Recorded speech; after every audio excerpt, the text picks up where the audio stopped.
TN.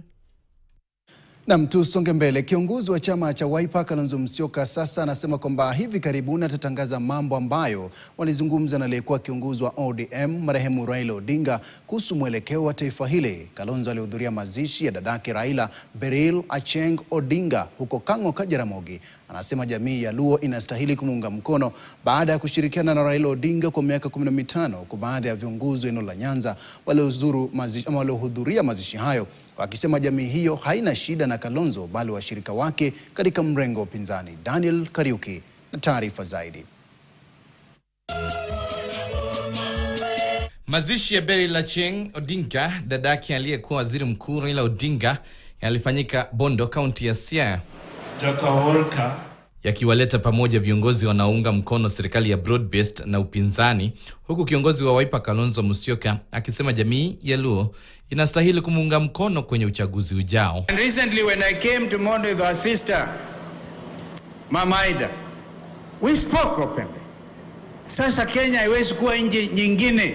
Ni lazima tujizoeze kwamba our brother Raila, our sister here, stood for open governance and true democracy. Your Excellency, I hope today you will also tell us what you had planned with Raila, because inaonekana kuna kitu mlikuwa mmepanga. Sisi hatuna ubaya na wewe mheshimiwa, and perhaps we only fear some of the friends that you keep.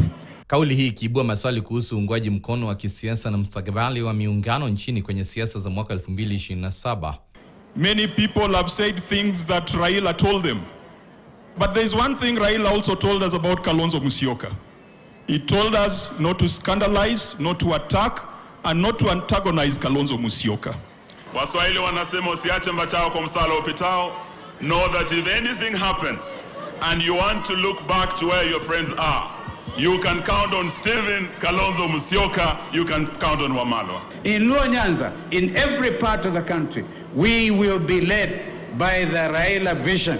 Never betray what our brother Raila stood for. Hata hivyo, siasa za ODM zilisheheni, huku baadhi ya viongozi wakiwasuta wanaodai ODM itasambaratika baada ya kifo cha Raila Odinga. Unity means you allow people, even those you don't like. So mom, I'm borrowing your time, but I want a friend of mine to just wave where he is, because he's part of us. That's my friend Babu, you know, over there.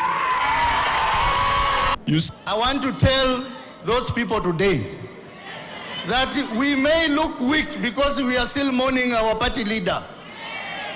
We have a shock of losing our party leader, but ODM is still strong. Mimi himizo langu, sisi kama wanachama wa ODM, ile shukrani kubwa ambaye tunaweza mpea baba ni kushikilia chama. You want to be in government, it will not be the first time. So what I am pleading with everybody, let us stand for what is right. Daniel Kariuki, KTN. Katika taarifa ya tanzia ni kwamba mbunge mteule wa chama cha ANC Joseph Hamisi Dena, mzaliwa wa eneo bunge la Kinango kwenye